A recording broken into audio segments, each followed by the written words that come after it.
Welcome to Moonbase 2.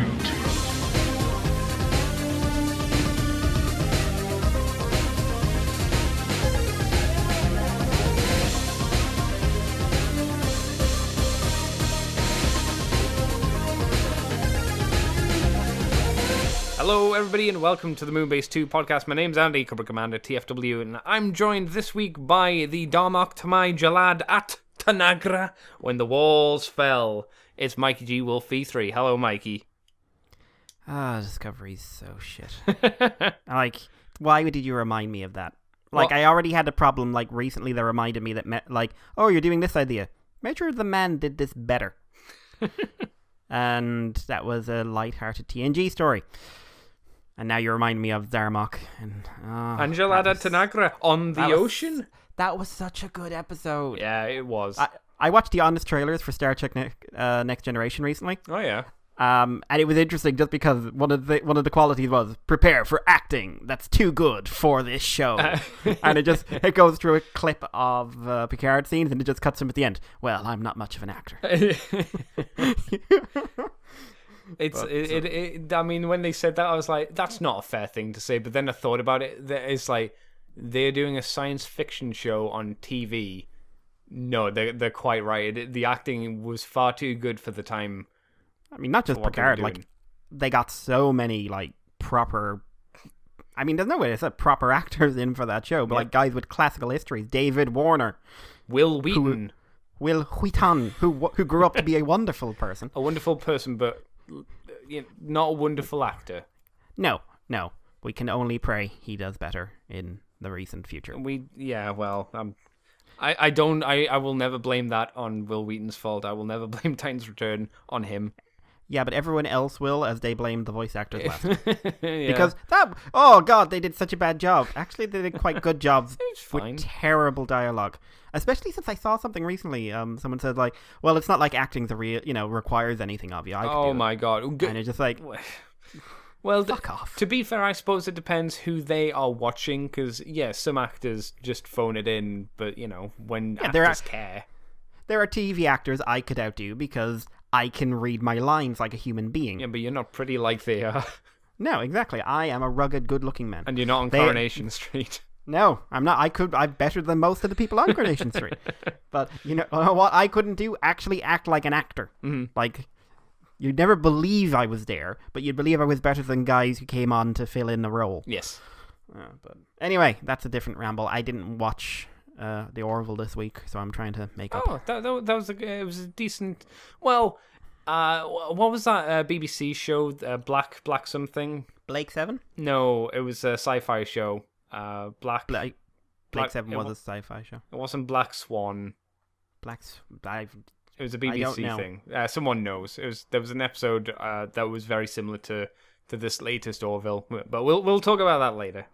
we've got Transformers woo-woo to cover for the moment. So let me kick you off, Mikey, with IronFactory, because they dumped a fucking butt ton of stuff on they were this week. Oh yeah, TFCon. Oh yeah. No. They were just like, open the gate. And the flood poured in. Yes. We'll start off with not bad news, but the least interesting of the stuff, as we've got coloured images of the Sword of the Guardian. Yep. That is the IFEX-25, which is their Atlas, who has a giant matrix sword. Apparently, originally announced last November. Jesus Christ. So It's been a year ago since he was announced. Expected release is apparently the end of this year at some point. So maybe December-ish time, maybe early January, I would think, next year. But finally, some color images of him. So I guess we can do a little bit of a final thoughts on him as we see him in a few poses in his robot mode, and then him in his jet mode, I guess. As much of a jet as it ever was. But there's no drill tank point to the jet mode, so no. It does lose me a little bit there, but I think he wasn't a flying drill tank in the comic that this is clearly based off of. I don't think he's ever transformed in the comic. He wasn't in much of Drift, I don't think. No. He wasn't in much adrift, and in More Than Meets the Eye, he sort of went, "Have at thee! Oh God, you have at thee! Why did you have at thee? I was speaking metaphorically." Mm-hmm. Yeah, kind of a shame. It's not the best mode, but what do you think about the rest of it? I think it's a good-looking figure. Like, I like the IDW design because it is just super anime. Oh, yeah, Jesus. It's not a Gundam. It's not a Gundam. It's a Gundam! It's not a Gundam! You need to accept this. You need to watch something else. I'm not saying you shouldn't watch Gundam. You should. But there's other things to see. Mm-hmm. There are other experiences to have. It's not a Gundam. But I do like that design, and it's IronFactory, and that's all very good. Yes. That's all something I'm like, yeah. What about his plane then? Is bizarre. Like, how do you even describe that mode to someone? Well, someone built a plane, right? But didn't actually do a course in aerodynamics. He's kind of a square in some ways. Yeah, he's a brick. He's basically a drill tank with wings. Yeah, without the drill. I could see him as like a Final Fantasy ship, like the High Wind, those ridiculously big ships that everybody gets at the end of the game. The High Wind, but it's teeny tiny rotors. Yep. I love the High Wind, by the way. I love the High Wind because it had rocket back. No, it only got the rocket at the second half of the game, actually. Yeah, right near the end. Right at the end, you say at the end. Like, I spent more, I think, in the last half of that game than I did in most of the rest of it. So for me, those rockets lasted a long ass time. Yeah, I don't remember ever increasing the actual speed of it in the game, though. No, but it was just like, cool. Now we're going to the thing. Cut to the world map. We're moving at the same speed. I did make a lot of as I made the ship go up and down and skim over the water because I was a child and. Oh yeah, I love doing that. Like the fact you could get water reacting to a CGI plane. Yeah, that was pretty cool back in the day. That was nuts. To be fair, it still is. Yeah, a little bit. Because plenty of things don't do it. We'll move on, though, and I'll talk about this next, which is Shrike Feather, which is another slightly retooled version of the Starscream mold, which I can't remember what Starscream's called off the top of my head. It's Slipstream. I'm not sure exactly what's been remolded. I think the torso's been remolded, and we've got a new head. Yeah, that's about it. Is that about it? Okay, so it's going to be the same size as Starscream, right? I would assume. Yes. But the head is massive. It has a slight problem, this. Now, we've been quite vocal in our affection for the IronFactory ladies. Mm-hmm. In fact, you were saying the most boring thing was Diathlus, but we also found out that Pink Assassin is now being done in Combiner Hunter colors, so it's black. Yeah. But she does get the giant shank. I guess. If she's cheaper to pick up than Pink Assassin, I'm all for it. Because that mold is just fun. But the problem here is that it's a mold that wasn't intended to have the giant head. Yeah. Well, no, so I wouldn't even say that. I've got the RC on my desk, and I've got the Windblade on my living room table, and their heads aren't oversized. No, they're just their bodies. Yeah, the chibi. This is oversized. This is oh crap! I think it's the fact that the body was meant for a different figure. Yeah. It's not the proportions, and someone tried to do the same kind of thing, but it didn't really work out. Is the torso the same as the Starscream one, or has it been changed? It's been feminized. Okay, so it is a different torso. That's fine, but yeah, that head needed some work done to it. It is on the wonky side. I can't say I'm behind it at all, unfortunately. No, shame really, but yeah. There's other stuff IronFactory wise, because not only did they show off Shrike Feather, but there was also Burning Slug. Did you see Burning Slug, Mikey? I did. The Warpath. Yeah, the Warpath. What a name, Burning Slug. Triceratops burning in the background. I'm on fire! I set myself on fire! Well, we've all got aspirations in life. Now, how do you think this turned out? Because to me, it has some elements of the H-Tank Legends figure that came out, as well as the Generations figure that we got years ago at this point. It's probably... what works for it is the level of chunk. Yes, it is big and chunky. It is quite chunk, but it's probably one of the more uninspired figures from IronFactory. It's just not to my aesthetic taste, and it is just there are other versions of Warpath in the same scale that for cheaper money, I think look better. Do you Like, think they're not going to be as made as well, but I do think they look better. Do you think it's meant to be going for a bit of Fall of Cybertron as well? I only say that just because of the turret's barrel at the end. It's got more of a, from what I remember, how he kind of looked, at least how the gun barrel looked in War or Fall for Cybertron. Maybe. It's very difficult to tell, I'll be completely honest. Yeah, because we haven't seen... Have we seen Warpath in IDW? You probably remember this way better than I do. If we have, not much. Background character, right? He's never been prominent. I think he might have been on Hound's team back in the day. Like, how long back in the day? Like, the Asian back in the day. Oh, Jesus. All the way then. Like, I think Galvatron nearly killed him. Galvatron. Was that in the Galvatron Spotlight? I think so. Was it him? Was he in that? I don't know. And he was either in that or Stormbringer. One of the two of them. It might have been Stormbringer. Difficult to remember. Yeah, there was also Rush Beat, which is Jazz. Yeah, he looks decent. Looks okay. This is the problem with like him and Warpath. I don't have much affinity for the characters, and I don't think they have the most like bombastic of interesting designs personally. So I'm not super like, oh yay, look at this Jazz. I'm just like, okay. He'll look nice as Ricochet, I guess. Yeah. Please do a Ricochet. That's a much more interesting color scheme. No offense to Jazz. I'm sure they will, just to save on the monies and, get an extra mold out there. Just kind of Shatterglass Jazz. Oh, this is still a thing. See, I'm saying that because it's a lead-in. Is it? Yes. Not yet. They also showed off the number 30. I didn't mention the numbers for the other guys. Shrike Feather was 27, Burning Slug 28, Rush Beat was 29, 30 was Cygnus, right? Cygnus, that works too. And apparently it can combine with the Ultra Commander, or Ultimate Commander, I should say. And this is Jetfire. So yeah, Jetfire can be ripped apart into pieces, a la the movie, and stuck on Prime.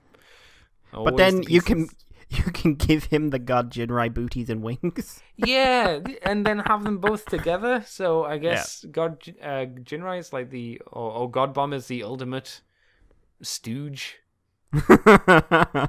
Actually, that never turned into God Bomber, did it? It was just the pieces to make God Jinrai, if I remember. No, it was just the pieces, I think. Yeah. How do you feel about this one? Because I'm pretty sure that this is IDW Jetfire. It's either ID. Yeah, again, this has a very Stormbringer vibe to it. Does it? I was thinking it kind of has a Griffith kind of look to it, slightly. You think so? A little bit. It's difficult to tell. Jetfire kind of drifts into that big kind of squared off chunky dude for the most part anyway, when you see him done. But I think he looks decent. I have to admit, he is, for me, the one where I'm going to like, it's Jetfire, and that just leaves me uninspired. But I think construction-wise, I think they've done some good stuff. And I like the fact he basically just gets murdered and turned into a backpack. As you do. Yeah. And I like the fact it's just for regular Optimus as well, not for the upgraded one. Yes. Yeah, that's definitely a plus. Yeah, so I like him for the engineering, but as a character, he doesn't do much for me. No. Well, the big bit of news, I suppose you could say, is we have numbers 31 to 35 now. The Spirits of the Deck. Or the DEC. I don't even want to guess what that stands for. Yeah, I have no idea. It's the DJD, all of them. All of the main dudes, anyway. None of them Cyberdogs, so Nickel. No Nickel, no Pet. Yeah, so maybe for the best of the worst, I don't know.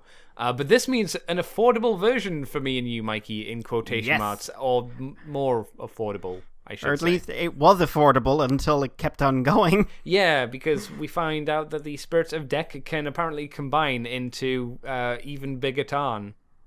Yeah, which I am putting money down is going to be named Ursa Major. You think so? All the components are given names from the component stars of the Ursa Major constellation. Oh, okay. That's so Dove is a star from there. Effecta is a star from there. Yeah, I think they're all going to be basically they combine into Ursa Major. That makes sense. Yeah, I mean, and he doesn't just turn into a big Tarn. He turns into Tarn if Tarn was a brave villain. Yeah, I mean, it is certainly Tarn. It has all of his aesthetics, but then they just kind of tweak it so it's a little bit increased, like his head Decepticon symbol's got an extra flares to it and all that kind of jazz. It's pretty cool. Well, we won't talk just yet about the massive Tarn yet, so we'll go through each of them individually. The one with the cross on his face, the one with the hole on his tummy. Oh, what was it? Scissor Saw? Yes. We're Scissor Saw because we couldn't remember, so we got a little bit of advice. Yes. Doesn't turn into, well, I'm sure we have seen him turn into something before, but he's got an alt mode officially, but I don't think he's ever used it. He's him and the other guy, Crucible. Yeah, whichever one. They've never transformed like in the way you'd sort of go, and that is their alt mode. Not that we can remember, at least. Yeah, he did this thing where he'd use the arms and just sort of shove them in while he was standing around. Yeah, pretty much. If I'm right, the only time we can definitely say they transformed was in like panels where Black Shadow is being torn apart, but we're focusing on Black Shadow, not them at the time. Yeah, they're quite close into those modes. But how would you describe the dude with the hole in his chest vehicle mode? Because I don't know. It's a scoop of Doom. Yeah, like it's like a futuristic trash compactor. It's going around picking things up, throwing it into the destroyer grinder thing, and like shooting out cubes. It's Doom Wally. I had a different approach on this. Doom Wally. I saw it as mobile toilet. As it looks like it's got a hole right in the top of it for where his hole in his chest is, and then it just looks like a place you would sit down, and maybe the arms would massage your shoulders or something. The Bidet of Doom. The Bidet of Doom. Oh, there's a comic name for you. The Bidet of Doom. That's a more than meets the eye. I can't like the robot. I think is very cool, but I always like that robot mode. The vehicle mode is. I kind of dig it. I dig it in a this is a Cybertronian mode way. I do dig it. I don't dig it that much. I think it's a bit dopey, but I don't hate it. It's not a mode that I would ever like feel the need to transform it back and forth between, because I thought it was a cool mode, if you know what I mean. Yeah. Next up is number 34, the Smelter Man. Alcade Crucible, or I'm going to say Helix because my instinct is to say Tesserus, which means I'm probably wrong. Yeah, okay, I could go with that. Yeah. Man with extra tiny hands, which this guy has as well. He has a pair of extra tiny hands as well as the big ones, and turns into kind of sort of similar to the Mastermind Creations thing, I think. Yeah, right? He kind of lies down.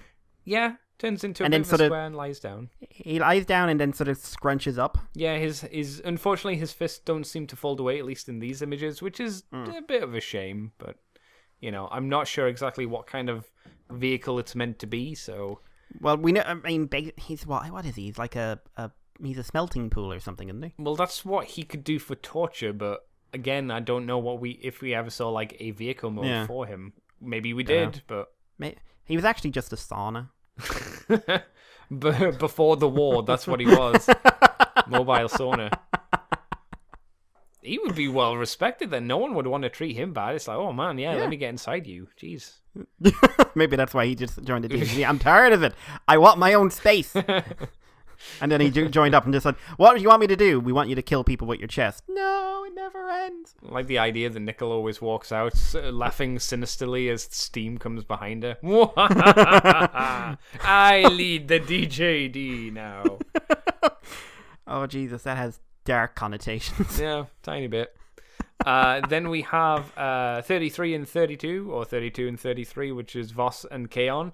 Both of which turn into the exact things that we think they should, a gun and a chair. I'm quite impressed that they were able to get a transforming chair at legend scale. That's pretty neat. Obviously, we don't know how big these are going to be. Like, is Kaon and Voss going to be the equivalent size of, say, the Prowls, for instance, or the Sunstreakers? Are they going to be the same size as, like, the RCs or the... Like, I would expect Tarn probably will be the same size as Overlord, perhaps? I would have said if they were keeping the scale, the two big fellas would be closer to Overlord. Maybe a little bit taller, because Overlord's like something like at least a quarter as big as Tarn again.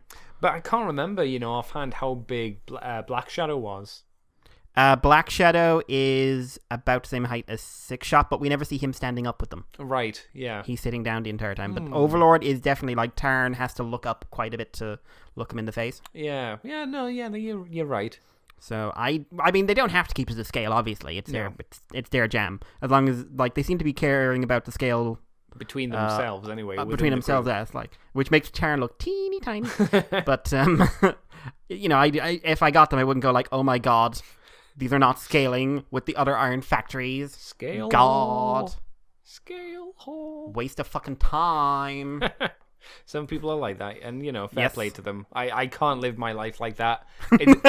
It's too painful with Transformers, and even more painful if you're a third-party collector of Transformers. Good luck to you. How do you think they've done then, replicating Kaon and Voss then? Really well. Like, they look absolutely great. I mean, let's call a spade a spade. Kaon is a robot with a chair for a back. Yeah. Which I perfectly accept because there's a reason Mastermind Creations did it that way. Because it's really hard to come up with a convincing robot mode for a chair. Yeah, even harder when you're doing it at this scale. Yeah, so they just said, we're going to follow sort of the same thinking Mastermind Creation does. His body forms like the bottom of his chair. Most of the chair is just basically folded up in his back. Boom, I don't care. He's still a dentist chair of hell. Voss, I think, his robot mode, I think, looks better than the Mastermind Creations one. Ooh. I think the proportions are more in line. The gun mode looks what I'd expect. Yeah. It is kind of just like, it's a gun. We promise it's a gun. Yeah, I mean, it's good enough in my eyes as a gun. But I think they both turned out really, really well. So the question is, like, these two clearly aren't going to make a huge portion of that combined form. Clearly the heavy lifting's being done by the two big boys. Yes. Looking at it now, it looks like Voss is just the gun, and Kaon's like the butt, or the butt skirts. Is looking he? at it? Yeah, I can see his threads. And which gun are you suggesting that Voss is? Is he just the small gun he's holding, or is he the double cannon thing? No, he's the hot small gun, because look you can see his feet. What's the double cannon thing then? Or who's the double... No, that's Kaon's the double cannon thing. He is! Yeah, because you can see the little pointy bit coming up the side. Yeah.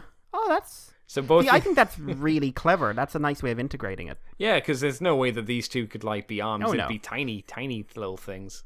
I mean, if these are sold individually and you just want the combiner as well, that means you can probably just get away with getting the main three. Yeah. They'd probably be the most expensive, obviously, but, you know, save you a little bit. If you just wanted to say, I'm not interested in having the other two, I don't dig it, at least you can still get the full feature kind of thing. For the most part, yeah, he's just going to be missing the guns. Yeah, at least they're a large part of it. Unless, of course, we're looking at this and we're missing parts that they maybe split apart into and add to other pieces of the figure. Hard to say from these images. Obviously, the last dude is, no surprise, it's Tarn. He transforms into a tank with a bit more of a scoop on the front. It's similar-ish to the Mastermind one, but again, it's been tweaked. I'd say it's closer to the comic model. You think so? I think so. I think that's one thing you can say about these, especially with the proportions. They're a bit more on spot. Just because Mastermind tends to stylize very slightly with the comic designs. So I think this is a case of just like, we're doing the scale, go for it. Yeah, I could be right. He does seem to have a removable faceplate as well. Yep. I can't really see the face underneath, but whatever. We know, like, do you know what was weird to me? Go on. Like, after the reveal, I won't say what the reveal was in case you haven't read the comic, because it is a big thing. Yes. Well, it's not a big thing, but it's a big thing in not being a big thing. A lot of people went, oh my god, I'd love to have this in toy form. And then they did the Mastermind Creations Tarn, and the head was close enough. It was actually, because it's kind of a generic head design. And then people would complain, and they gave him like, alright, we'll give him a head to match the guy before he was Tarn. And that's weird to me. That's very strange to me. Yeah. Just like, it's the most generic robot face. That was the whole point. He could have been you or me. That was the subtext. It could be anyone. So it's just weird to me when people complain about the accuracy of the face underneath and just like, you're missing the point. Yeah, potentially. Overall, I'd say the DJD are looking like a strong set of figures from IronFactory. Very, very strong. Like, the only thing maybe throwing me off is, like, Tarn's got asymmetrical hands, but... Oh, worst thing ever. Burning. Yep. Like, cool. Like, okay, he can emote. Yeah. He can gesture a lot, which actually kind of works. The fun don't stop here, though, Mikey. There's even more IronFactory stuff. Now, I'm just going to finish off the IronFactory stuff in Planet X, and then I'm going to let you take the rest of SGC, which was apparently a thing that happened over in Shanghai. So what else did IronFactory have to reveal? Granted, I have no idea if these are all coming out next year, or if this is like 2 years, but this is a lot of stuff already. Oh, yeah. But they showed off Steel Lucifer, which is Nova Prime, which seems to be a retweaked, slightly remolded version of their Ultimate Optimus Prime, but with a new trailer, obviously. Burning Slug, who I've mentioned before. The Jetfire, who I mentioned before. Shattered Glass Optimus Prime, which is the Ultimate Optimus Prime, but in shattered glass colors. Okay, fair enough. Yep. Pink Assassin with the SDCC Combiner Hunters deco, which young Mikey mentioned before. And Jazz and Slipstream, as mentioned. And then the 2 Planet X things are Bombshell, Shrapnel, and Kickback. I'm not going to try saying their fancy names, but if Mikey wants to have a swing, you may. Oh, do I have to? If you want. I'm not. They look faffy. Phobator, because the terrorists were named that. Morpheus and Phantasus. Yeah. Phantasus. That'd be it. Phobator, Morpheus, and Phantasus. Well, there you go. Oh, also Bruticus was in the case, and so was Shockwave. Yep. But we've seen that a billion times. Yeah, they're all new, so who gives a shit about them? Yeah. Yeah. Right. Well, Mikey, in the case, what did you think of, say, Steel Lucifer? They literally made a toy called Robot Satan. They did. I mean, who gives a shit where they're body company?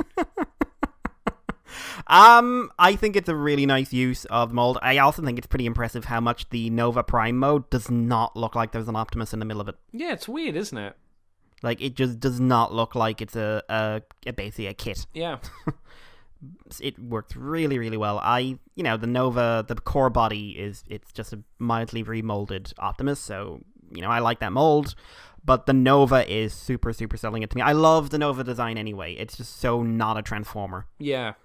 And the big giant wings and the white and blue and black and very gold. Zone of the Enders, I suppose, isn't it? Very Zone of the Enders. Like, all he needs is an inappropriate cockpit. It's just one of those designs I always want a nice figure of, and every figure that comes out, you've either got the Mastermind Creations, which was just way too stylized. It was more Prime figure than a sort of IDW style figure.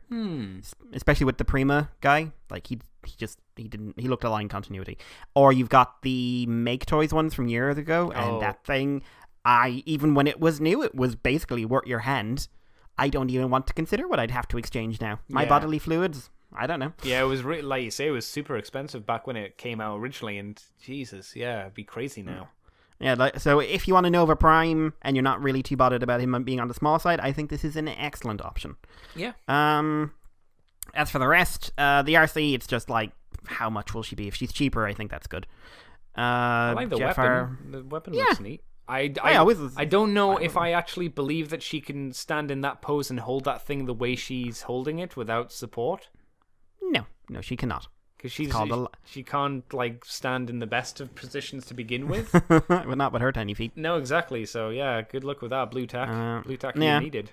The Optimus looks okay. The Shadow Glass guy, I mean, he's not rocking my world, but it is a nice color scheme. It's been tainted for me because it wouldn't go away. Forever ruined. Yep. The rest of the IronFactory we've pretty much talked about. The Insecticons, I think, look good.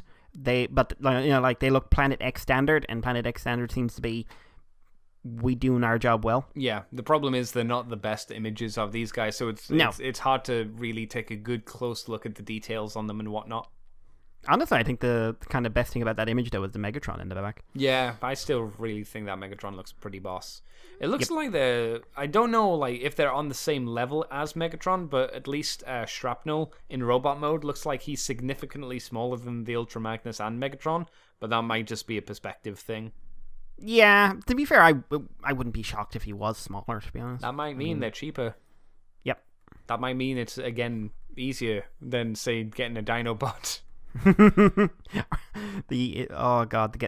I was looking at their their prices for the other 4 guys. Yeah, like I've got Vulcan. The Vulcan I've been committed to now. It's happening. But the other like I'm not. I'd have to sell a lot of stuff. Now I have sold some stuff during the week to try and get some cash for Christmas. But cool. I couldn't do it. And I really want to do it because I think all 5 of the dinos look amazing. Yeah. And then they've got little paddles in there as well, going like, "Love me." Is he out yet, or he's coming? Isn't yeah, I think he's out. He's out. Okay. Triton. But yeah, like they just look cool, and if they're cheaper, so much the better. Not anymore, bro. Not anymore. Be happy you're getting the Grimlock, I suppose. Even though it's a pain in the ass. Anyway, do you want to tell us about the rest of SGC? Yeah, SGC is like, I don't think any of us knew. I say like a lot. We never knew it was coming out. No. But it had quite a few little reveals, some of them very unusual. Now, there's a lot of stuff we've already seen, backgrounds for stuff, the giant-headed, creepy Transformer things from a week or 2 ago. We had, what else did we have? The Sunstreaker and the Sideswipe, the Fans Hobby Monster Bots and their Transmetal Megatron, or Transmetal 2 Megatron. What else? Oh, Road Caesar was there. The Trinity Force Road Caesar. Looking pretty damn sharp, it has to be said. What was it? The Optimus, G.I. Joe Optimus, what's it called? Rolling Thunder. Rolling Thunder Optimus, he was there. Just loads of stuff like that. But then there were 2 or 3 little things that came out of nowhere. First of all, DX9 had K2 Ancestroid, or Ancestrod. You what? Yeah, it is their Beast Hot Rod. Now, we know they are doing an Optimus Primal. They've already done a Leo Convoy. And this is the next in this sort of subline, which is a sort of what if Hot Rod was a panther. Yeah, was he a panther? Because I remember seeing those images from ages ago. Was he a panther in that? I thought he was a lion or something. He was like some kind. Are you really going to argue about robot cat biology? Yes. But to be fair, if there's someone to do that with, you would be the person to do that with. Well, he doesn't have a mane, so he's not a lion unless he's a female lion, and you really think Rodimus is going to do that? Yeah, maybe. Maybe he's trying to attract a different kind of crowd. Maybe. Maybe he's trying to make up with Megatron. Why? By going like, I'm a lady now? Yeah, I mean, you know. What do you think? But yeah, this, we know they've also got the Bull Sideswipe on the way at some point. But yeah, this is our first shot of this. It's a fairly early stage prototype. Oh, yeah. But he looks like he's got a cool weapon. The transformation looks not needlessly complicated. Wasn't that a problem with the last one? Because it was when I say the last one, I mean the Prime, the Leo Prime. Because didn't he like break and shatter a lot? Yeah, I heard the Origin release was better quality. Oh, okay. So I've been, because they did an Origin version of him and Black Leo Convoy, but it's one of those things I wouldn't risk buying it, if I'm completely honest. I feckin' adore the aesthetic, but it just seems like one of those purchases where you're gonna, it's kind of like buying an SIC. You're going to spend a lot of money, and there's a 50-50 chance within a week you're going to be wishing you had more money to buy replacement parts. Yeah, it sounds like a wait for the reviews and see what the consensus is, if it is brittle or if they're okay, if they're better than the last bunch. Do you have any opinions on this? Cat Rod, Hot Cat? Hot Cat, I like that. Not really. It doesn't do it for me, just on the basis that, you know, he's not a cat thing. He's Hot Rod. He should be a Hot Rod car. I would have preferred it maybe a little bit more, but I don't think they probably could have sold it if there was more Beast Wars, like just Beast Wars characters that were like this, like altered versions of maybe the Neo dudes or the second dudes, or just Beast Wars in general. That would be a bit more into my taste. But you know, it's quirky, it's different. So if you like that stuff, maybe this is a path you want to go down, I guess.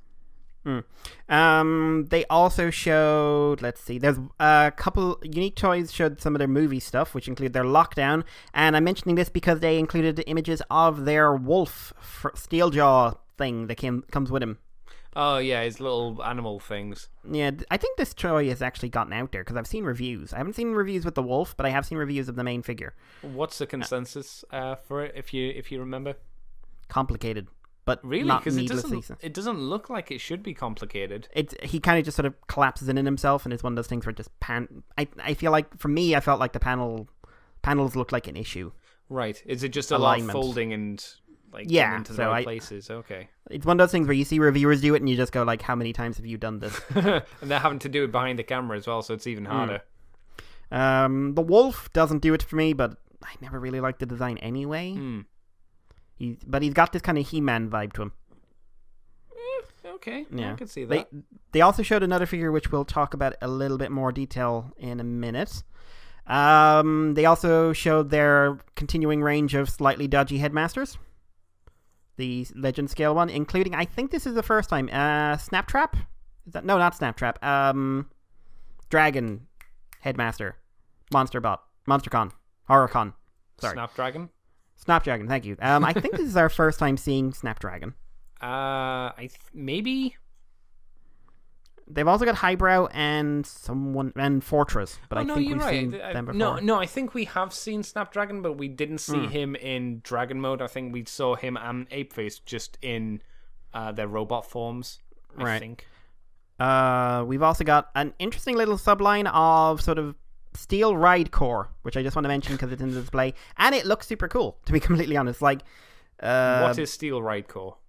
Post-apocalyptic mecha robot tank stuff and tiny G.I. Joe men. Are these the things Evangelist got at one point?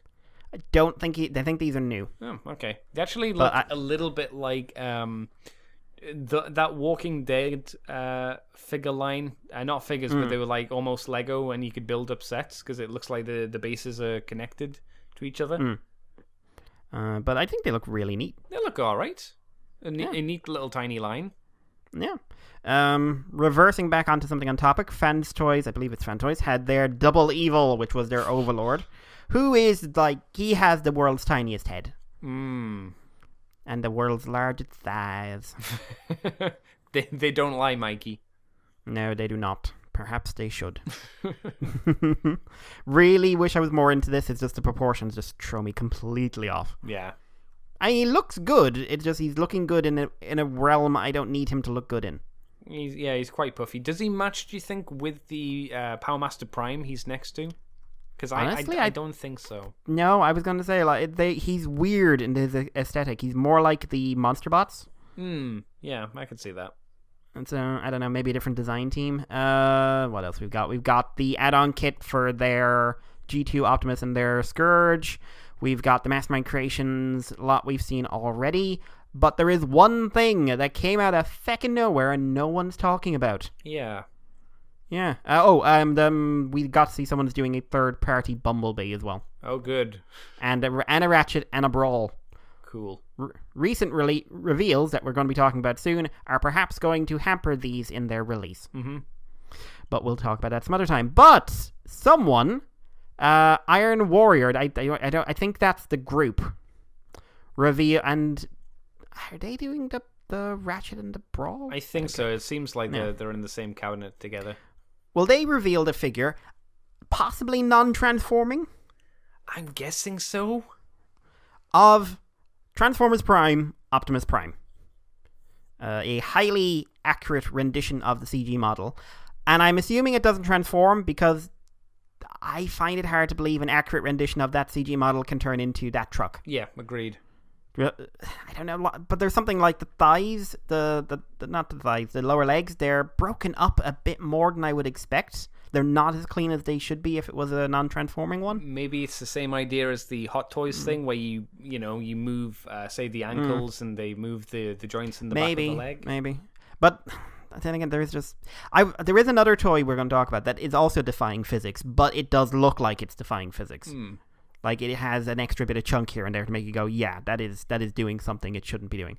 This guy just looks on par. Like, the only thing that's maybe a little bit off, I think the faceplate's a bit wide. And I'm assuming that's because the gimmick is you remove it and you have his big flat face. I would hope so, because that Optimus Prime, in my eyes, shouldn't have a faceplate. No, he's too much of a dad. Yeah, well, not really. He's like your dad if your dad died inside. We're going to talk about that later on, actually. But yeah, I'm not excited for this because of the toy, because one, I think there is a really good version of this figure out there. Oh. It's first edition Prime. Yes, no, very true.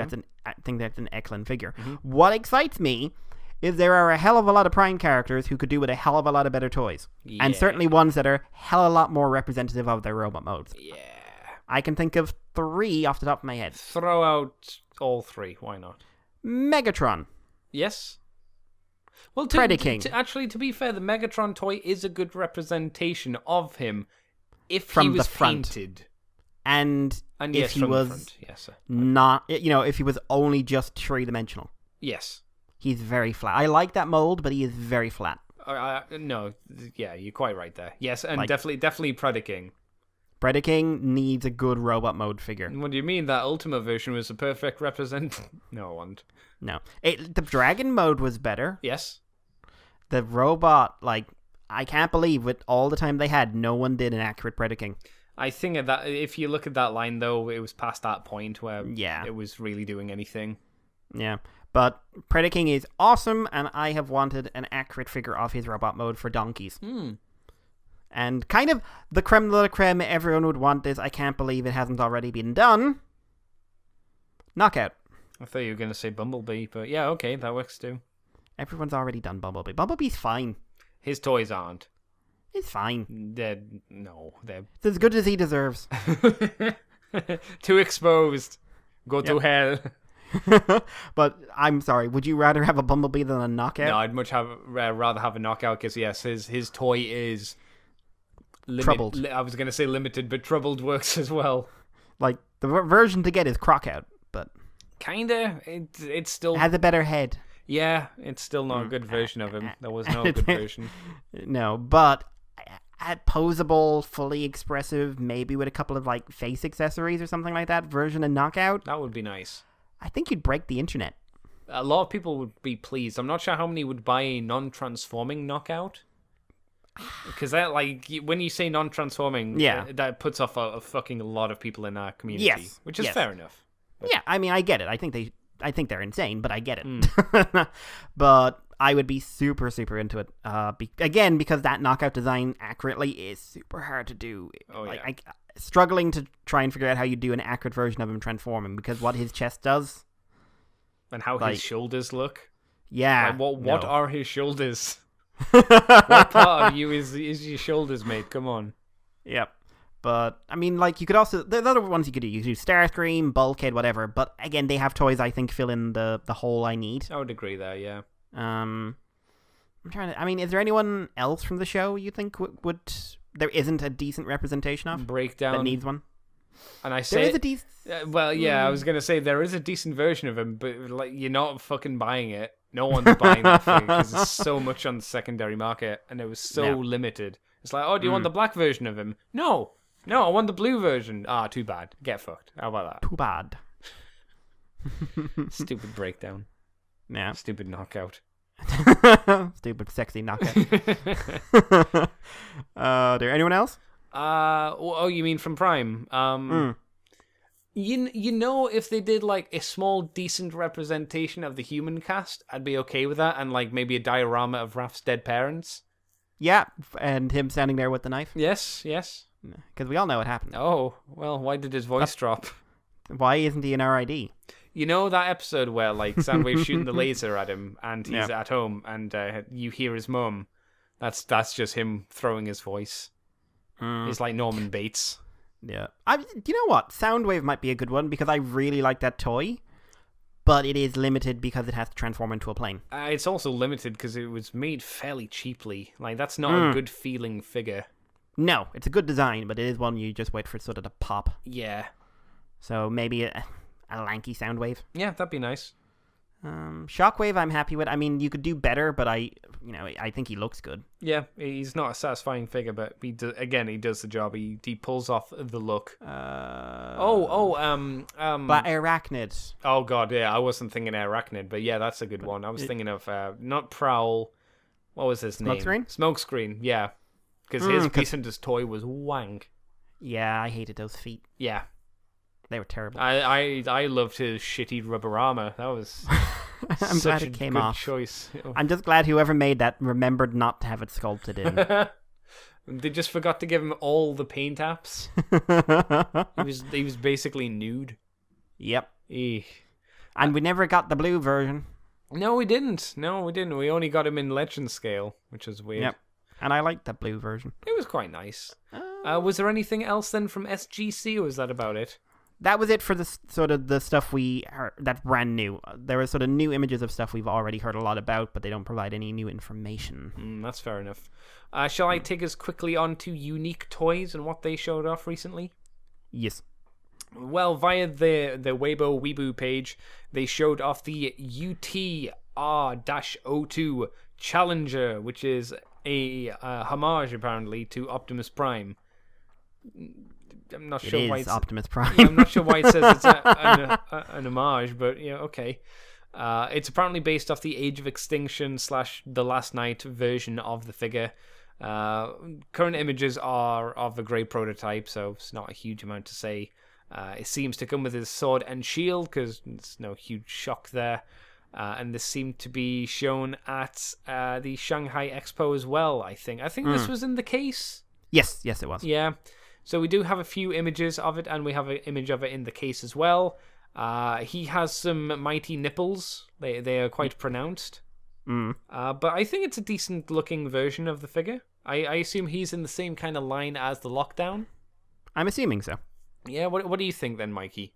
I am fascinated by this. How so? Because it shouldn't work. Right.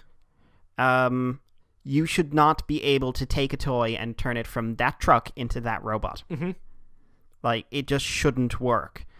And when all I can say is he's a bit overly chunky. Yeah.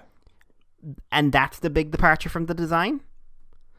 I'm fascinated by the engineering of this thing. What did they do? It even looks like on one of the images, it seems like the little side doors on his truck mode open up, which is kind of neat. Stupid, probably due to the transformation, but still pretty neat. I don't want one. I never want one. No. Ever. No. But I want to see a review. I want to see this thing in motion. I would imagine, like, the Lockdown, he's probably very panelly and lots of folding of things to get in the right places. If it's done by the same people. It must be like basically his upper body is a truck folded into something. That's all I can think of. But it's nuts, and I love nuts. Mm-hmm. Like, and look, especially like he has a really clean vehicle mode. Yeah. I mean, there are cuts in it for where the panels move and stuff, but you're never going to get rid of that.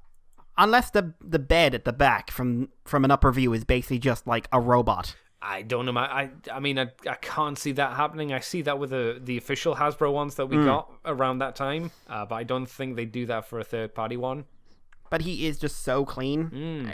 Like, again, super, super interested in his aesthetic and the engineering behind it. I think the only way they could like mess this up is if they don't give it a decent paint scheme.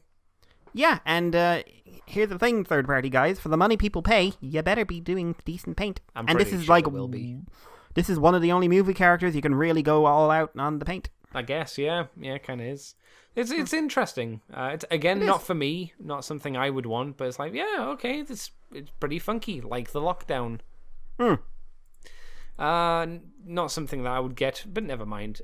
Mikey, do you want to take it? No, I'll take this one as well, because I want to save you for Fans Project, because you thought that was still a thing.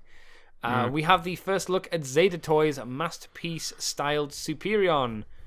He is a big boy, being a Masterpiece styled and sized version of the most boring of the combiners.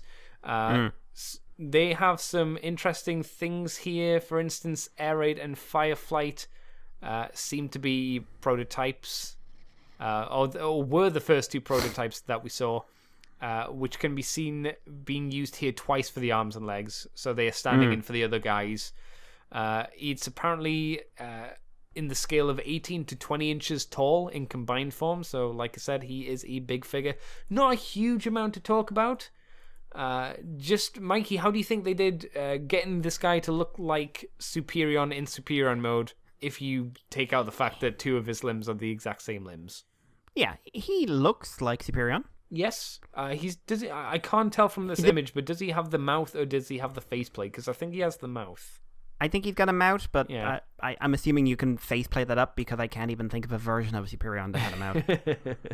Yeah. Like, it's a mystery to me if that's a thing. Mm-hmm. But I think he turned out okay. It's just, hey, Superion, Hey, buddy. you're visually boring as fuck. I would have said that you're visually there, but yeah. Yeah, he's got a mount. Why does he have a mount? I don't know. I mean, that's always a thing, isn't it? It's like, I only remember him with the faceplate. I'm assuming there is like a version of him out. Hang on, I'm going to the wiki Comic? while we're doing this. Is he Marvel comic with a mouth? That's fine. Because I think in IDW he had the faceplate. Yeah, in the cartoon. No, he he didn't. He didn't. He had a faceplate on when he got Enigma'd. Oh. He had a face when he first showed up. Did he? Oh, okay. Okay, so their main image of him has a mouth. They're wrong. The dirty faceplate in the comics. Faceplate in the cartoon. Yes. Manga, he had a mouth. Oh, okay. Faceplate in Headmasters. Right. Faceplate in that. Faceplate in Marvel, but also mouth in Marvel because Marvel. So it sounds like it's a bit of an even draw between the two of them, really. So I guess that's why they throw it in so often. Dreamwave, he's got mouth, and IDW starts off with mouth and goes faceplate. Weird. Yeah, if you're interested in really big figures, maybe this is a thing for you. Not for me, because that's way too big, but, never mind. Mikey, Fans Project. Tell me about it, because apparently it still exists. Yes, we were talking recently about the fact that Fans Project seem to have disappeared off the face of the planet in recent years. I think it'd been about a year, maybe 2 years, since we had any chatter from them. The last thing we heard about was their Grimlock and the female Dinobots in terms of releases. Yes. So it went quiet, but apparently they are still up there. They are still doing something because they revealed images of their lost Exo-Realm Pinchar. Really? Yeah, why not? Which is their final color prototype of their third-party Snarl. Before I give my own views, Andy. Yes. You are less invested in the Dinobots than I am. Correct. And you're probably less invested in sort of like a third-party take on the Dinobots. Yes. What do you think of this as an outsider, so to speak? It's continuing down that weird aesthetic that is different, at least for the Dinobots from Fans Project, but makes me question, like, why does he have the spines, the plates going over his head, almost like an umbrella? Yes. I'm assuming they can be folded. I'm assuming they can be folded down. Maybe because they're not. I don't know. I don't like the face for the dinosaur mode. You mean his tiny pinhead? Yeah. Not a fan of that at all. That doesn't actually look like a Stegosaurus. No, it looks more like a something that you'd throw on a raptor or something. Yeah, because they did have tiny pinheads. They just had very different tiny pinheads.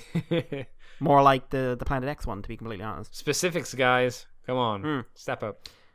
This Yeah. does not do it for me at all. But then again, we've talked about how those figures changed dramatically. Yes, and I think there is no greater sign of this than Snarl, who does not look like he is from the same company as Kubrar and the Sludge and the Swoop. Yeah, at all. Does he look like he's from the same company as the female Dinobots or Grimlock? Like, the female Dinobots he'll get because of the color layout. Right. But their, like, styles of the dinosaur modes are just, well, the dinosaur modes are a bit wank. And their robot mode certainly doesn't look like it's from the same thing. And Grimlock, maybe in robot mode, and only maybe. Like, we've had the theory since these started that something happened in the design process and someone left. Yeah. And that guy left, and you had to keep on doing the Dinobots because you were committed. And Grimlock, Snarl, and the ladies got a different treatment. And now it looks like this guy has a new treatment, so it's like 3 different aesthetics in the same group, which is even weirder. Like, even if it was 2 separate aesthetics, that would be one thing, but 3? Ooh, dear. Yeah, and it's not just that. Like Grimlock went for this bizarre looking T-Rex. Yeah. It was just weird, and from what I understand, so like somebody who bought it is afraid to transform it ever again because they're afraid it will shear in half. But they were really positive and just like, oh, I really like this. I just don't want to touch it. So Grimlock is this just sort of bizarre thing that transforms into just this basically war within Grimlock, more or less. The female Dinobots look like anime characters who have dinosaur parts pasted on them. And transform like they have dinosaur parts pasted on them. And Snarl looks like a weird version of G1 Snarl. He's got the same proportions, he's got the exact same transformation. It's G1 Snarl, except his tail's a lot higher and his back plates are apparently higher. And neither mode looks good in the slightest. Well, from our perspective, maybe it does something for someone. Maybe, but I question you if you're out there. And he's got a little Target Master friend who seems like he turns into like a knife or something. We don't see him in his alt mode, but I'm really so disappointed how this went, considering how excited I was after the first 3 figures. How long ago was that? Yeah, and so ready for these to be good, and then the next ones came out, I was just like, wow, did you take the momentum out of these? Especially since you turned this into a 7-figure line, which means that over half your figure line is kind of wank. Yeah, it's weird. If I was spending Fans Project money now, it would be to complete the Glacial Bots. Oh, yes, yes. And Glacial Lord. That is where my money would go, and that's the thing they've seemed very ready to abandon when they never went back to that aesthetic. I'm guessing they just didn't sell. From what I understand, they sold pretty well. I was super pumped getting them. I love them. Yeah. I really They're like great. them. Yeah, they stand really nicely next to G1 combiners. If my circumstances hadn't changed, I'd have gotten the whole set by now. Yeah. I'd love to have that whole set. It's amazing. And they're just so clever, and such the little bit of extra engineering in there to make them just that little bit step above, but still never taken so far that you don't have that nostalgia. Yeah. Just really, really good set. Like these Fans Project just feels like they're clinging on desperately right now, and this feels like it's, hey, we're still here. You want to buy? No, please. Yeah, please. It's weird, man. I mean, the fact that we know for a fact some of their I just realized what my speech patterns are, and they're terrible. We know now that some of their designs have been sold on to another company. So it's not looking good for him. Potentially. Who knows what's happening with that company? We don't. Yeah. From the outsider's perspective, it doesn't seem to be great. Shall I move on, Mikey? Because there's still more third-party news to talk about. At least one more bit to talk about. And that's G Creations GDW02, which is Rebel, which is the Masterpiece Scaled IDW Prowl. No table included as of yet. Boo. Yeah, I know. Not many images of him, just one close-up image that I have. He was on display, but like we didn't get any better views of him. No. Since we can see him a little bit better now, how do you feel about him? Have your opinions changed on him, or is it about the same? I really like him. Yeah, he still looks good. I mean, easy repaints, I'm sure, will be very forthcoming once he's out. Smokescreen and Blue Streak, you know. Yeah. Well, yeah. Actually, you could get them out of those fairly easily. I'm just trying to think of like the color placement. Yeah, I'm sure they do it because they did. IronFactory did it with their 3-pack when it was kind of based off of it. So, I'm wondering if he'll have interchangeable faces. Will he have a USB stick or the equivalent of that for giant robots? Missing eye? Yes. Yeah. Will he have a missing eye face? Will he have, I mean, that was pretty iconic. Will he have a Decepticon logo? Well, no, he won't have any iconography. Will he secretly be part of an upper torso? Oh, that would be pretty ballsy. That would be amazing.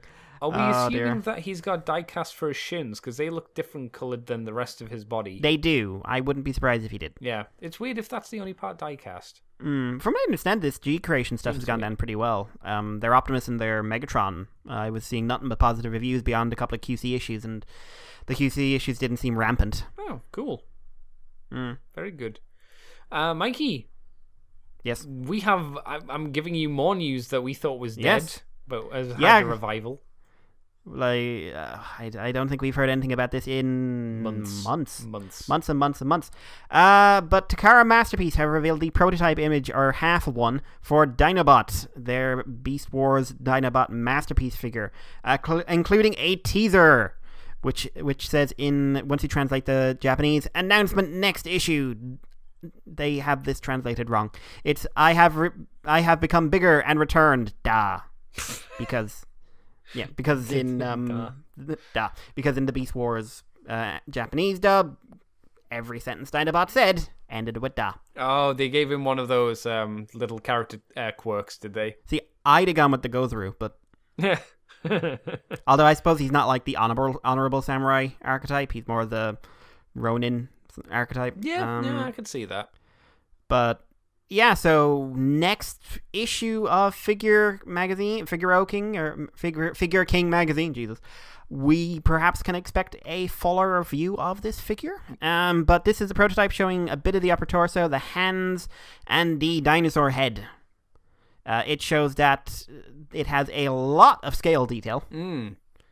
Which a lot of people are going like, that's not in the model, and then you look at HD captures, but it's not very prominent. Yeah. It's like, this looks more prominent. I have a feeling that was more, it wasn't on the model, it was part of the texture pack on him. Yeah. I think.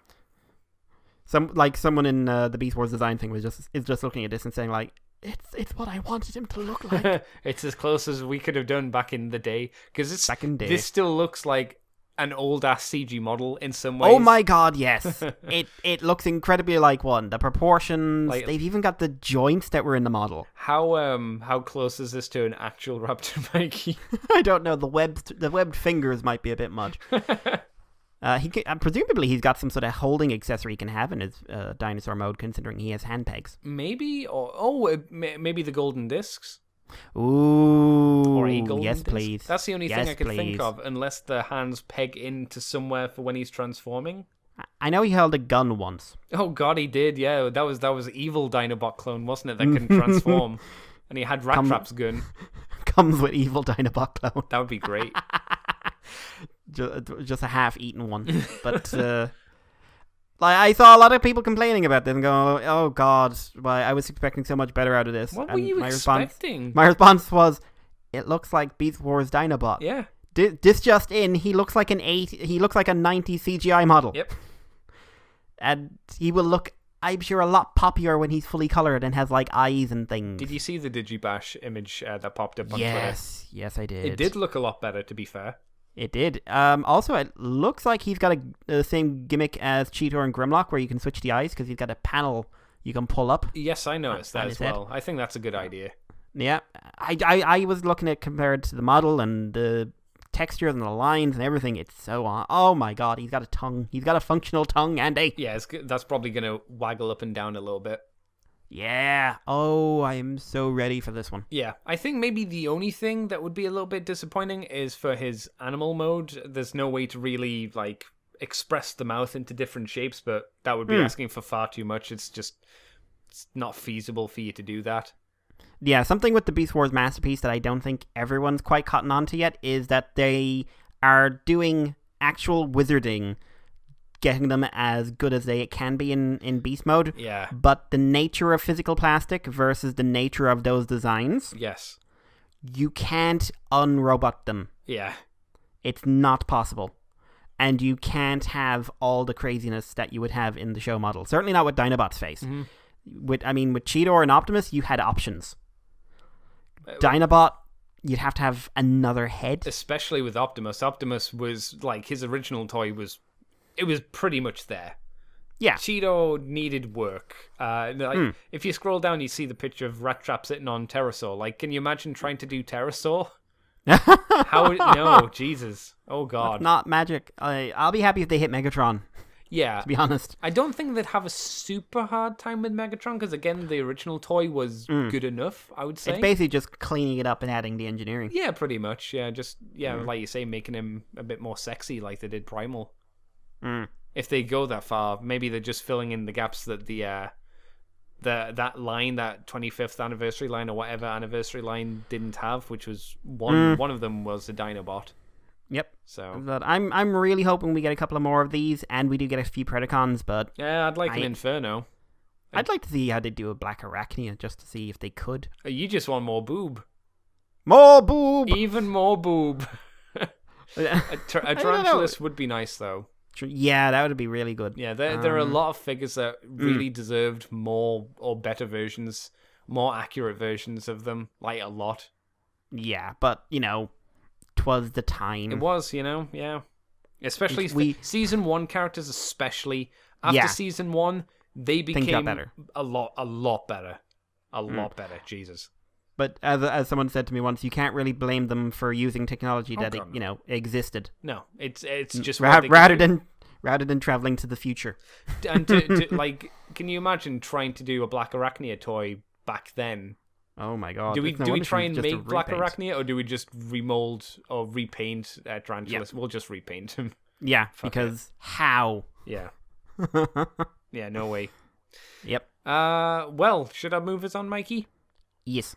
Well, we talked about a magazine just there. We've got more images from that magazine. So we got new images, or scans at least, of God Fire Convoy, as well as the Grand Maximus Great Shot, and unfortunately Japan's getting the RC Squeaks. I'm so sorry. So, I mean, Mikey, what do you think of the newer, better, cleaner images of Prime and Magnus, as we'll just call them that way? Because we see that they've pretty much been scrubbed of chrome, which is the best thing you could possibly do. They've been brightened up. I think their colors look a bit cleaner generally.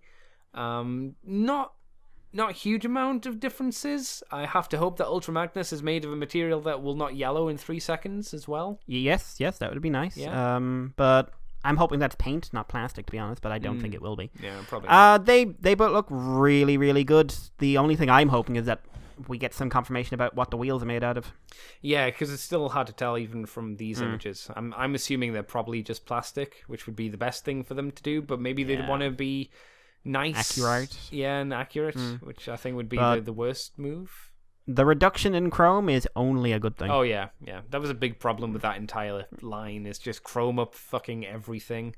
Like, no. Oh, Jesus, you were so on a high from Beast Wars still.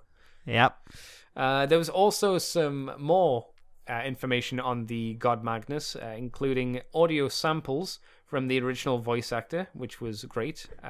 Takashi Matsuyama. Let's see. I think that's right. Takashi Matsuyama.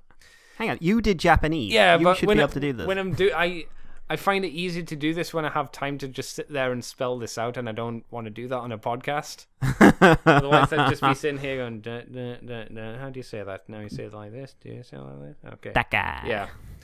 So the clips are God Magnus Transform. Oh, so these are for the Ultra Magnus rather than for the Prime, it seems.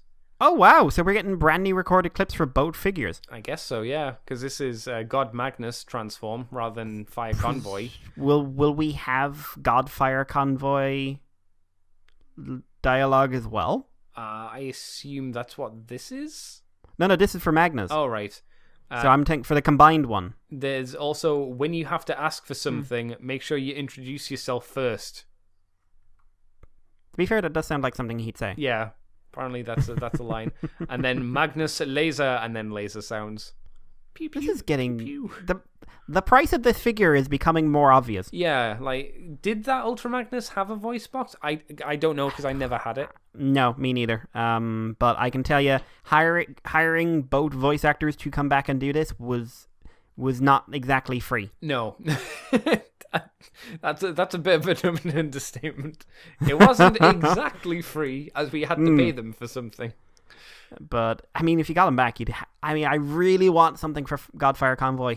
Just something in there. It would be really, really nice. And I think he has the same voice actor as Fire Convoy, so... probably. I would imagine it's modulated or something. Do you know what the best thing I saw during the week? People complaining it wasn't the English voice actors. Oh, fuck off. It's a Japanese release. Why would it be the English voice actors?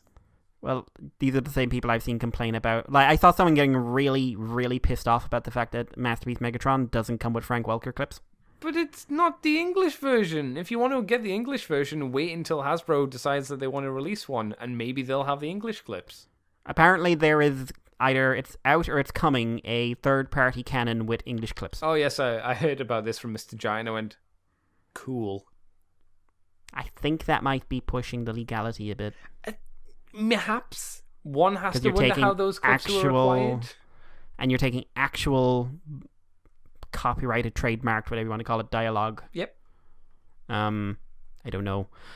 But cool. Like I say, if the Japanese voice clips bother you, wait until the American releases come out. And if That's it doesn't, all I can say. Yeah, if it doesn't, suck it up. Yeah, because it's not that big of a deal. It's really not. I don't think it is anyway. But never mind. I'm a bad person. Mikey, do you want to take us on to another bit of Japanese news then? Before I do, I want to just confirm something. It's been revealed that the Grand Maximus has hit its 2,000 pre-orders. Oh, cool. Good. So the Grand Maximus is definitely coming next year. However, they have not hit the 3,000 needed for the Pretender shell out of the Prime Master shell. Ah, right. Okay. So there is still plenty of time. Pre-orders, keep on pre-ordering if you are interested in getting hold of this extra piece. Anyone who does pre-order now, regardless of when you put your order in, you will get this additional add-on should the figure be released. Mm-hmm. Keep it up. There's a couple of other, there's a weird translucent smoky Optimus in there, but screw it. So moving on to that, we've got Battle Command Optimus Prime reissue in 2018. This is a Japanese release of the Age of Extinction Leader, I believe. I think so, yeah. Yeah, which comes with a trailer that turns into a giant wing thing. Hurrah! Hurrah! And not much else. But yeah, it's coming out in April 2018 for $60. Huh. Or £45. Is that a good price? That doesn't sound like an awful price. For a leader, I mean, it's not terrible. Yeah. Especially for a Japanese leader. Those do tend to cost a wee bit more. No, that's true. Is it leader size? It is, yes. Yeah, it's a leader figure. Yeah. Anything else here? Andy, do you want to take us on quickly to the new shots? Yes, as we have new images, sexy pictures of the Legends 47 Kickback, 48 Gong and Repugnus, and 49, which is Trigger Happy. Not a huge amount to talk about here. No. But Brawn, if you like your accurate colours instead of just darker green, if you like that more olive colour to your bronze and some actually nicely painted head detail instead of it just being washed out by overdone colours, then the Japanese one's more your tune, I would say. Can't really say for Repugnus because I don't have that to compare it to. Yeah. I mean, do you, Mikey? No. Okay, fair enough. Trigger Happy looks relatively similar, I think. Yeah. I think there's a little bit of a difference in the tone of the blue that they're using on him. I think it's darker. Yeah, and I think the white that they used is lighter. I think that's different in terms of color. Obviously, his face has yellow around his eyes rather than I think it was blue. So that's a bit more interesting visually. And we see some finished images of his Target Master, which I can't remember. Was that? No, it wasn't Aimless. I'm just curious which tiny Japanese girl it's going to be. Yeah. I mean, that's always the most important question now. Really, yes, that is the most important question of our time. At least it was.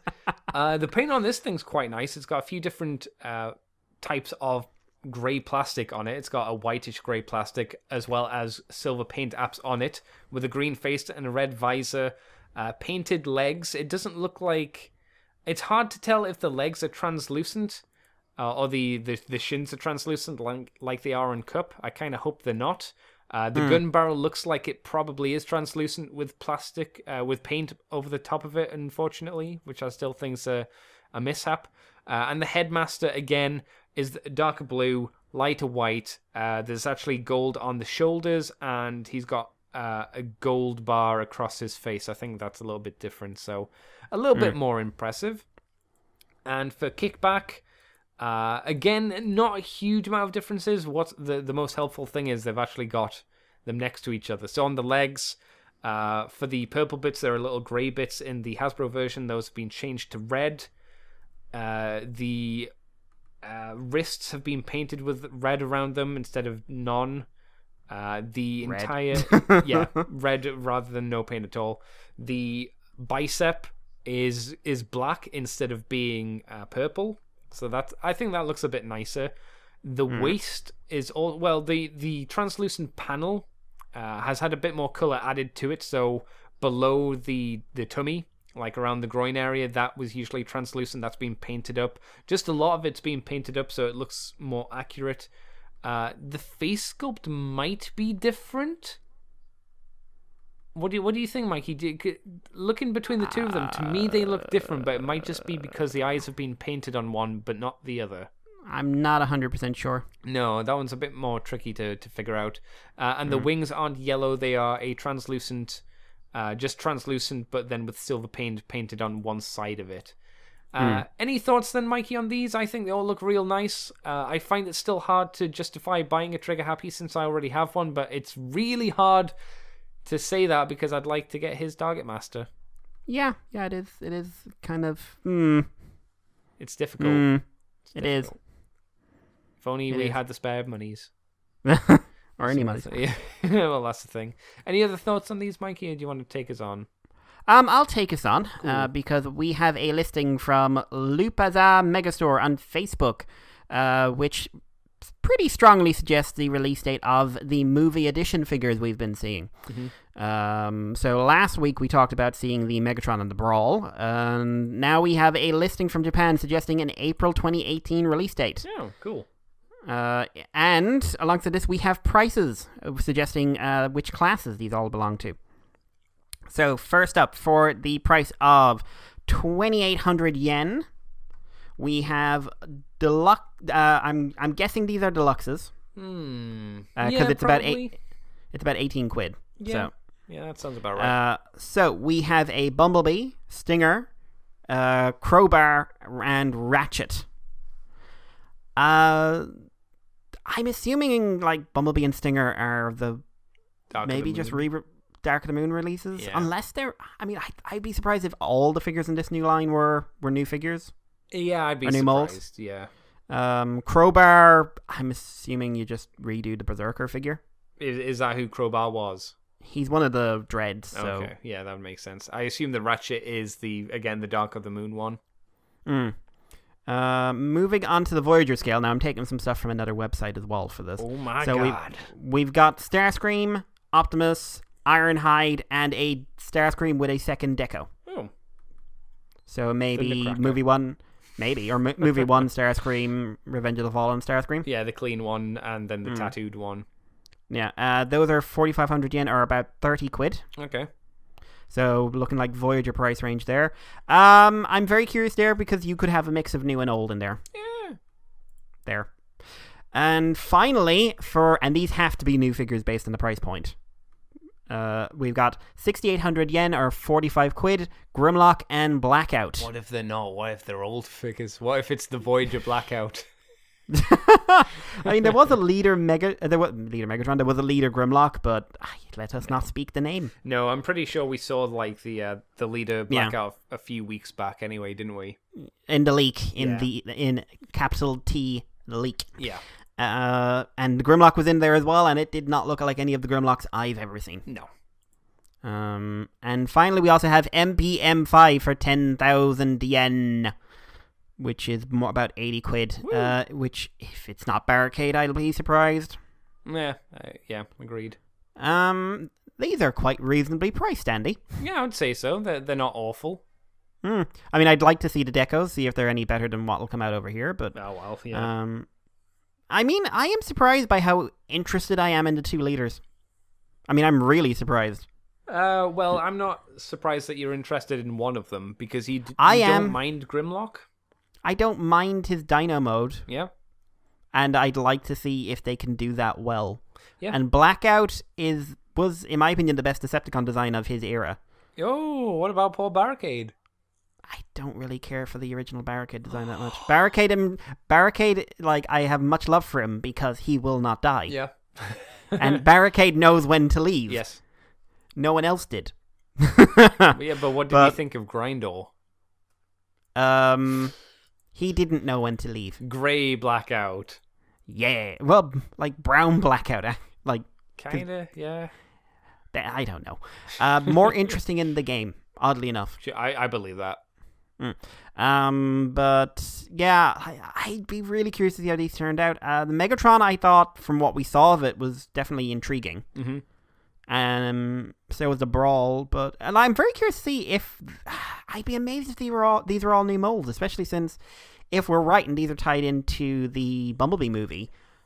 Bumblebee's getting a new toy, and that presumably of his Volkswagen mode. You would think so. That would make sense. So it would be weird to have that mold out and then have the other one out. But then again, how many times have they released that figure in the Camaro? Like 6 or 7 times in one line. Yeah.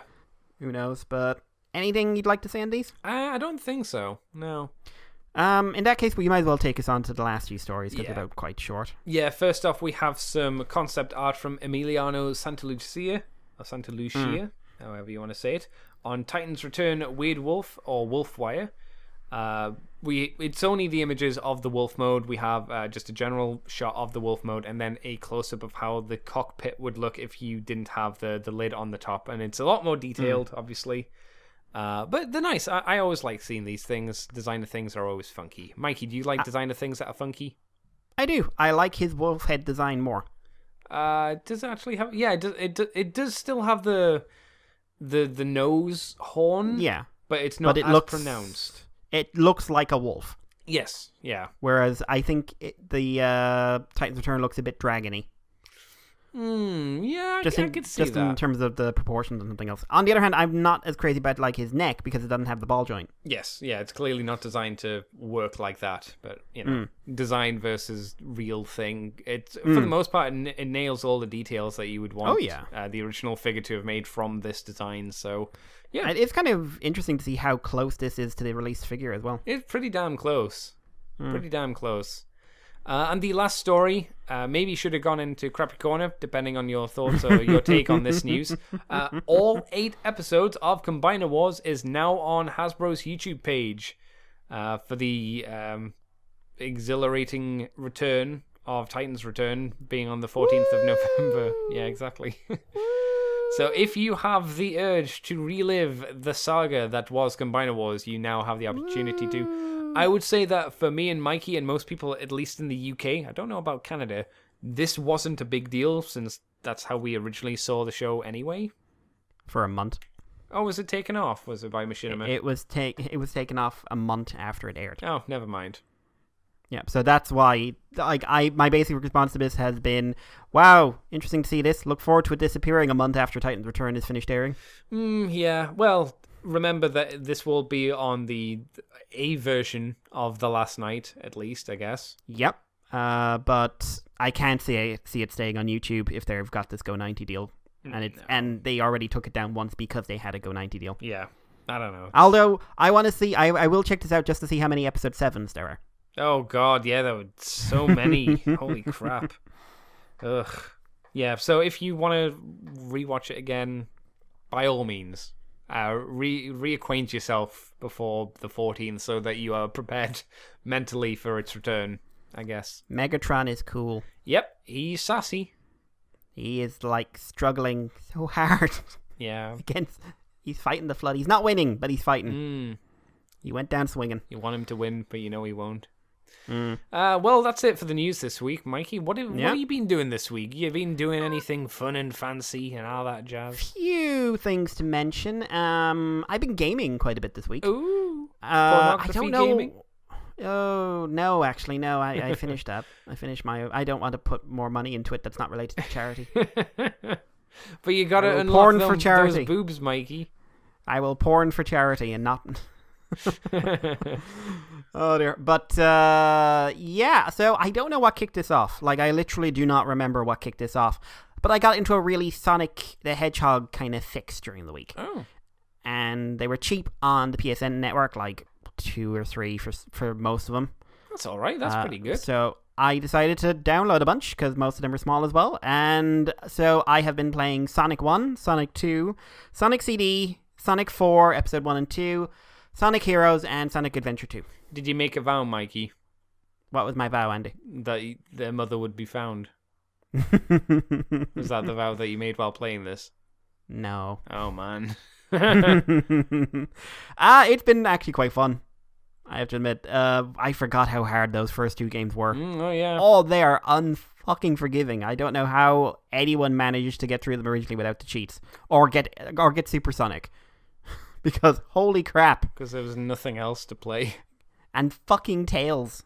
Yeah. Fucking Tails. Like, oh, I've got all the rings I need to pass this section. Bing! Fuck you, Tails! I went left. Why didn't you go fucking left? I'm following Sonic. Sonic CD I've never played before, No, but I'm finding interesting. It's got this sort of time travel dynamic that if you do it right, basically you can go through the whole level with no enemies and get loads of rings. That's nuts. Get all the rings. It's fun. It's very visually distinct, very poppy, bit nuts, but it's a good crack. And I like the boss battles a lot because they're way more inventive than Sonic 1, 2, or 3. Hang on, did you say it was very poppy? Poppy. Not quite people poppy, but poppy. Come and write a joke.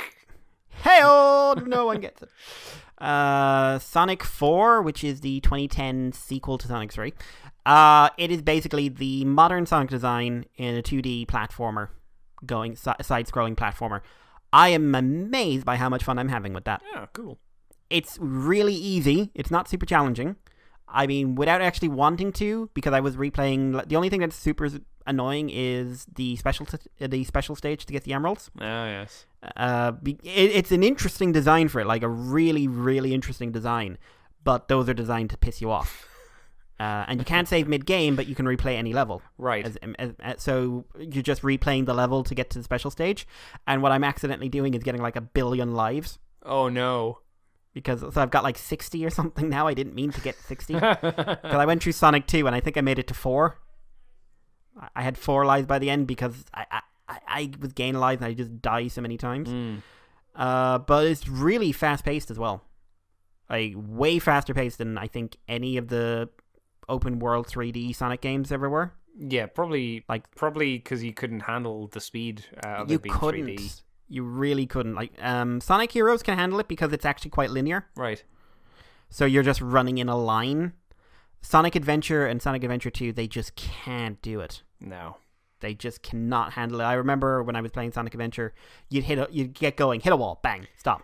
Whenever I've seen like gameplay of anyone play it, they run for a bit and then, like you say, they clip on something, whether it be a wall or a chair or something like that, and the gameplay just goes, oh, okay, now we gotta get back up that speed again, guys. Yeah, I mean, it is a fun game. It is a good game, but it is flawed. Sure. Sonic Heroes I got because I had a real nostalgia for that back in the day. Mm-hmm. Like, is that the one with the groups of 3? Yeah, it's quite interesting little gameplay aspect. Fun, mad music, madder than Mad Jack McMad. And it was the game that sort of solidified Shadow as he's sticking around, guys. Oh. Which is good or bad, good and bad depending on how you feel about Shadow. Bad if you've played Shadow the Hedgehog the game, which no one played that. I did. It was really fun the first time, and then you had to finish the game 5 different times. Was this during your edgy phase where you wore a black leather coat and wore eye makeup like a panda? Edgy Mikey, Edgelord Mikey. It was a phase of like, oh, I enjoyed Shadow and Sonic Heroes, I'll play this. Oh, wow, that was fun. There are 5 different endings, yes, and I have to get all 5 so I can play again all the way through to get the 6th ending, yes. There's no other way to get these endings. There's no, like, turn-off points for extra levels. No, there is not. Fuck it. Why does he have a gun? Because he can stop time and shoot lasers from his hand. Why does he have a gun? Because he was a fucking edgelord. Why did he ever lose to Sonic? I know that's the real question. It's just like, I can run fast. I can do that and like punch a planet. I don't know. Apart from Sonic, I have Kamen Rider Builder. Oh. Or as I'm calling it, Plot the Show. Plot the Show. Kamen Rider the Plot. My God. The exposition does not stop, Andy. A lot packed into this one. A lot. Every time you tell me about Build, I get slightly worried about if it's gonna just hit that brick wall and then stop being good. Yeah, I'm really worried that's gonna happen. Like, I don't know. I'm hoping, but there's some interesting stuff here character-wise. Sento Build says something that I hear scientists say a lot, and it's always something that makes me raise an eyebrow and go like, "That's an excuse." Is it Flat Earthers had the right idea all along? Is that it? It's basically the concept of scientists can't help what their research is used for. Oh, okay. Yeah, you do hear that a lot. And it is like, there is an element of truth to that, but no one's exactly sitting down and saying, well, Mengele meant well. Because he did technically do science. Is that the name of his autobiography? Mengele meant well. It's just got a picture of him on the front cover shrugging, like, Like, I couldn't help it. Jesus. But because it is kind of, it's just the context he says it in. Well, he did terrible things to get this science. Yeah. But can you blame a scientist for how his research is used? When you start a sentence with his research was terrible because of what it did to people, I think yes you can. I think that's like a core concept there. Yeah. But very, very plot heavy. Some good action in this one. New form again because Build. Yeah. It's still a good show. It's just it's worrying. How long before? Because a wall, they can't keep this pace up. They just can't. It's not possible. Apart from that, I watched my first Planet of the Apes movie in the new trilogy. Yes, you watched the last one first. Yes, I was around my sister's, and her other half was saying, like, you like sci-fi? Yeah, I got this movie, let's have a watch. So we ended up watching War for the Planet of the Apes. Did he say, do you like science? You like monkeys? Nope, last time around there we ended up watching Kong. Oh, okay. So I was just like, there's a theme emerging here. Yeah. But it's not really a war for the planet, I should say, just how this is structured. I'm not going... 1 out of 10. I'm not going to spoil it because it is very plot heavy and everything else, but holy crap, does this make Transformers look shit.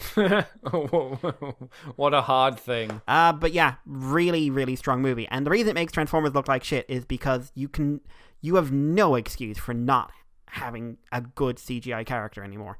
Like, this movie, this critically acclaimed, from what I was reading, one of the better war movies of the last 10 years film, has a CGI chimpanzee as its main protagonist. There's no excuse for what they've been doing. And they've got more money. They had like $70 million extra for the budget. Yeah. But yeah, like, if you haven't seen it, watch it. I haven't seen any of the other movies, and this was an amazing watch. I'm sure if you've seen the other films, it's just like a wonderful ending to a trilogy. From what I understand, the other two movies are very well reviewed. Yep, yeah, they're good. Really, really good. I started Stranger Things finally. Oh yeah, season 2 or season 1? Season 1. It's one of those things I wanted to wait until the hype had worn off, to be completely honest. Right. I'm intrigued. I won't say anything else, but I am intrigued. Cool. How many episodes are you into it? Just a one. So I'll do some more tonight. Sweet. Watched the trailer for Runaways, the new trailer for Runaways. Oh my god, I hope that show's good. No, Mikey. Because I love the Runaways comic. I really, really love the Runaways comic, and I really hope this is good. And I'm just saying, like, they went to the effort of telling everyone we're using a practical effect for a character instead of making them all CGI, which means they can actually be in the fucking show. Like, there is CGI, you see it in the trailer, but it's just, we're making them practical as much as we can. Sure. Good. I think that's all for the week, really. What about you, Andy? I haven't done a huge amount of super interesting stuff. I realized I hadn't played all of Shadow of Mordor, so I went, okay, let's start this again. And I started from the beginning, and I finished it. And I went, oh yeah, I didn't remember I had the DLC for this, so why not play that? So I did the Lord of the Hunt and the Bright Lord stuff, and it's fine because it's an open world game. The story's not super amazing. See, everyone uses that excuse, and I don't think it's like, because I have played open world games that are actually quite good in the story department. Like what? I think they just, I don't know, like later Mass Effects has a big open world feel to them. At least they're relatively linear, but they were open world. You know what? Grand Theft Auto San Andreas. I can't remember. I don't think I've played that one. I love the story for that game. Absolutely love it. Yeah. GTA 5, another one with a good story. I think basically Shadow of Mordor just didn't have a very good story. No, I don't think a lot of open world games have very good stories. Well, I think people don't put the effort in that they should. No, they put in more busybody work than anything else. And because it's open world and you can do anything between the story, it kind of breaks the flow of the story for the most part. And it definitely feels like that here with the Shadow of Mordor. But I like fighting orcs and killing them, and then feeling shit when 3 of the captains gang up on me, and the game's like, you should leave this one so he can become your nemesis for later. I'm like, no, I'm gonna fuck that guy in the ass. He killed me. I'm gonna go behind him and shank him or poison his grog. The stupid orcs. So racist. Yeah. Well, they deserve it. They're all the same. They're all the same. Actually, they are. Well, no, there are ones that are illiterate. There are ones that sing. I mean, they all eventually just want to kill you and backstab you for the most part. But yeah, and because what is it? War of Mordor, Shadow of War, the new one, Mordor of Wardor, the newest. Mordor of microtransaction. Yeah, that one. I was like somewhat interested to play, but then I played Shadow of War, or the first game, and it was like, okay, I don't need to play it. But I was interested to see what the story was, and I think it was a little bit more interesting, but then it just goes, yo, do you know what the lore of the main books are? Well, we're gonna fuck that now, so don't worry about it. Oh, yeah. Did you know the main character? I was kind of interested. Oh, sorry, what's that? Say again, I lost you. I was gonna say what they name most, or they name a good portion of the Nazgul, and you're like, no, that's not who that is. That's not who that is. It's impossible for that character to be that character. What are you even doing? Jesus. Yeah, I was kind of interested in the game until I saw a review of it. Yeah, the microtransactions is really, really off-putting. Fuck 'em. And when they say that there's less uniqueness to each orc than there was in the first game, that's a real thing to put me off as well.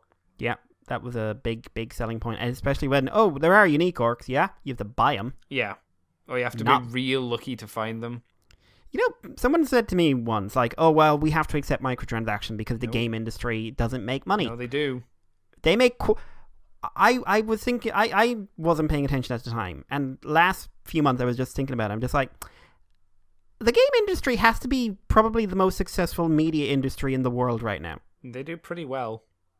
And they sell their products for up to 3 times as much as what other media do. Mm-hmm. They sell them for more digitally than other media do. They sell more of them. But you're telling me, oh, no, they're in trouble? No. And they need to add in these microtransactions? They're adding them in because it worked in one way and they want to make those extra monies. Yeah. And never will I willingly spend money on something like that. No, neither will I. I will buy DLC that adds to the game or is nothing special but is cheap. Yeah. I will, because that makes me feel like, okay, we made the game, here's something extra. You don't have to have it, but here's something to expand your experience. And we put effort into it, so we would like some money for it, please. Mm-hmm. Microtransactions are you going to me, we put all this stuff in the game, right? However, you can't have it. You paid for the game. You paid full price for the game. You can't have the game. No. Give me money. And from what I understand, like the last quarter of the game or something like that, it's such a grind if you're not paying for the boosts. Yeah.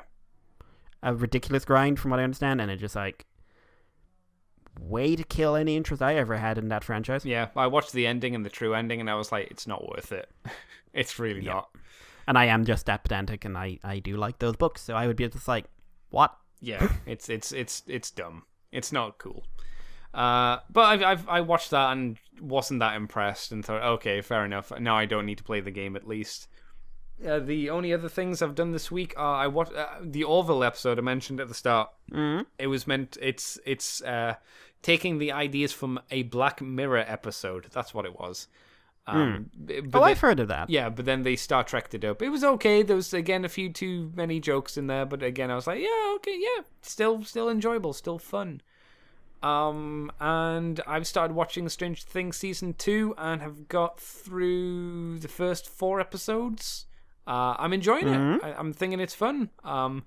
There is a problem because the season that you're on is like a mystery show and trying to figure out what's going on, and you kind of already know about a lot of the mystery stuff, obviously, in Season 2. So it kind of it has a little bit. It would be hard. Why if they just assumed no one would watch Season 1? Well, and they just did it all again. So someone put forward the idea that they could do, like, it would be an anthology series, so it would be set with a different. It would be strange things, but strange things happening to different people, or different events happening to different people, which maybe wouldn't have been a terrible idea. Then they could have bounced around different ideas and stuff from that kind of genre. But, you know, it's interesting so far. So I look forward to seeing the end of that and seeing how that goes. And that's it, really, apart from the thing I'm going to plug at the end of the show. That's been about it. Oh, while I think about it, we did our X8 thing, and that is out on Patreon now. Yes, that is up on the Patreons, and there will be a free version of it. Well, a cut down kind of teaser version of it. So we'll just go into doing that, Mikey. We'll go into talking about where we can find people on the internet. Where can people find you, Mr. Mikey, if they want to find you and they want to hear your things and do your things and touch your stuff? You can touch me on Irish Paleo on Twitter and gwolfie3 on YouTube, on paleoandnerd.wordpress.com, and over in the old owl house when I can be arsed.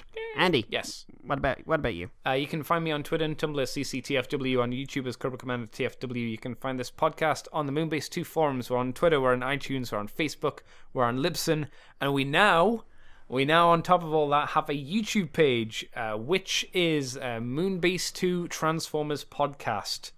Moonbase 2 Transformers Podcast. There'll probably be links on my Weebly page, which is ccbunker.weebly.com, and probably be putting up links there as well on the Facebook page. So you should be able to find us. So if you don't want to download the show and you just want to listen to it through the YouTube, that will also be a new option for you to do it that way. So far, there's only one episode up, which was last week's episode. This episode should be going up this week as well.